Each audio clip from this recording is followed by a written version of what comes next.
असं आहे, ज्या अनौपचारिक गप्पा असतात किंवा गोष्टी असतात त्या अशा रीतीनं जे आहे पब्लिक करायच्या नसतात आणि त्याच्यावर काही सवाल जवाब पण होत नाहीत. त्या अनौपचारिक असतात. आमचं जे पॉलिट ब्युरो म्हणा किंवा आमचे जे कारभारी आहेत ते अजितदादा पवार आणि काय आपले प्रफुल्ल पटेल तटकरे ते चर्चा करत असतात.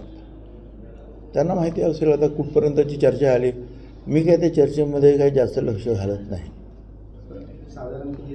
त्याने मला काही सांगितलं नाही त्यांनी काय, पण मला वाटतं 80-90 जागा त्यांनी काय मागितलेल्या आहेत. आता त्याच्यावर किती निकाल काय होते तो मला नाही काय कल्पना.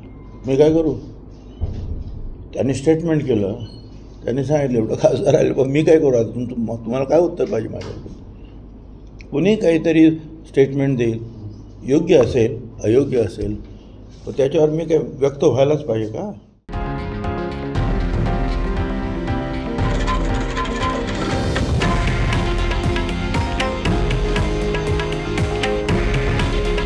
हे आहे देशातील नंबर 1 न्यूज नेटवर्क आणि आपण पाहत आहात TV9 मराठी.